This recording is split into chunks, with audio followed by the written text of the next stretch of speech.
دو انسانوں کو سب سے خوفناک عذاب ہونے والا ہے، دو انسانوں کو، ایک سود کھانے والا، ایک قتل کرنے والا، ایک سود کھانے والا، ایک ناحق قتل کرنے والا۔ یہ ہمارے نبی کی امت ہیں، کسی نے بتایا، کسی نے محنت نہیں کی۔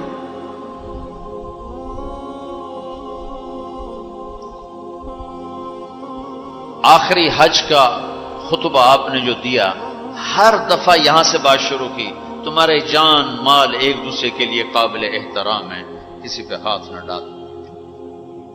میرے نبی نے کبھی زبان سے کسی کو دکھ نہیں پہنچایا، کبھی زبان سے کسی کا نام لے کر اس کو رسوا نہیں کیا۔ زبان کی لگائی ہوئی آگ ہے جو آج سارے بھڑکتے ہوئے دیکھ رہے ہیں۔ تو بھائیو، محبت سے رہنا سیکھو، معاف کرنا، درگزر کرنا سیکھو، اپنے اللہ کے سامنے جھکنا سیکھو۔ جب قومیں زوال کا شکار ہوتی ہیں، کہتی ہیں یہ فلاں کی سازش ہے، جیسے آج کل کہتے ہیں مسلمان، امریکہ کی سازش ہے جی، اصل یہودیوں کی سازش ہے۔ یہ کراچی کے بینکوں میں جو سود پہ پیسہ پڑا ہوا ہے، یہ امریکہ کی سازش ہے، یہودیوں کی سازش۔ جو رات کو شراب چلتی ہے اور مجرے ہوتے ہیں، یہ امریکہ کی سازش ہے، یہ یہودیوں کی سازش۔ نوجوان اولاد ماں باپ کی نافرمان ہیں، یہ کسی دشمن کی سازش ہے۔ میں ایک جگہ تھا تو ایک لڑکی اپنی ماں کو کہہ رہی تھی بکواس مت کرو، ماں کو کہہ رہی تھی بکواس مت کرو، تو اس کی ماں کے آنسو ایسے گر رہے تھے۔ یہ امریکہ کی سازش۔ اور میرے نبی نے سے پوچھا کہ یا رسول اللہ قیامت کب آئے گی؟ آپ نے فرمایا اللہ کو پتہ ہے کب آئے گی۔ کا کوئی نشانی کہ جب ماؤں کو ذلیل کیا جائے گا تو قیامت آ جائے گی۔ ہمارے زوال کے اسباب باہر سے نہیں ہیں، ہمارے اندر سے ہیں۔ کتنی بڑی لعنت ہے جھوٹ۔ آپ نے فرمایا جب کوئی جھوٹ بولتا ہے تو 3 میل تک اس کی بدبو سے فرشتے بھاگ جاتے، 3 میل تک فرشتے بھاگ جاتے۔ تو پھر پاکستان کا کون سا بازار ہے جس میں کوئی رحمت کا فرشتہ آئے گا؟ کہ ہر دکاندار جھوٹ بول رہا ہے، ہر بڑا چھوٹا تاجر جھوٹ بول رہا ہے، ہر سیاستدان جھوٹ بول رہا ہے۔ ہر سے مراد ہے 100 میں 99 نہیں، 1 لاکھ میں 99,999، کوئی 1 لاکھ میں شاید ایک کوئی سچا مل جائے۔ اور جس قوم میں جھوٹ اور ظلم اور خیانت پھیل جائے وہ قوم تباہ ہو جاتی۔ ان کو کسی دشمن کی ضرورت نہیں ہے، وہ اپنے دشمن خود ہیں۔ جسے نشہ کرنے والے کا کوئی دشمن نہیں، وہ اپنی ذات کا دشمن خود ہے۔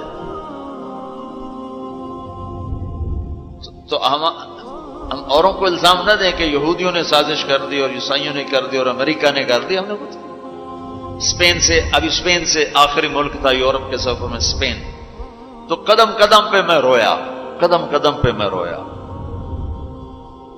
کہ کس طرح مسلمان آپس کی لڑائی میں ختم ہو کے رہ گئے۔ کہ پاکستان اسپین میرے سامنے یوں آتے تھے، یوں آتے تھے، یس، اسپین کی تاریخ پاکستان کے حالات، اسپین کی تاریخ پاکستان کے حالات، اسپین کے مسلمانوں کی آپس کی لڑائیاں پاکستان کے حالات، آپس میں قتل و غارت پھر پاکستان کے حالات۔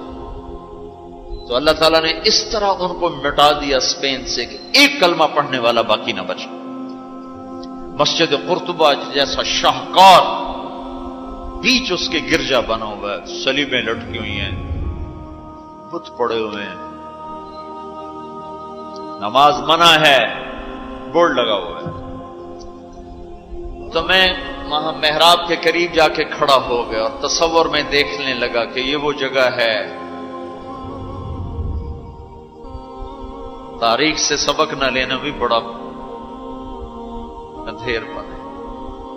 یہ وہ جگہ ہے جہاں یحییٰ بن یحییٰ اندلسی کے درس ہوتے تھے، علامہ قرطبی کی تفسیر چلتی تھی، ابن عربی کے تصوف کے نکات کھولے جاتے تھے، ابن حزم کے فقہی مقالات سنائے جاتے تھے، بقی ابن مخلد جیسی شخصیات یہاں بیٹھ کے قال اللہ قال رسول کہتے تھے۔ ننگی عورتیں پھر رہی ہیں نکریں پہنی ہوئی، وہ تو ایک ان کے لیے تفریح کی جگہ بنی۔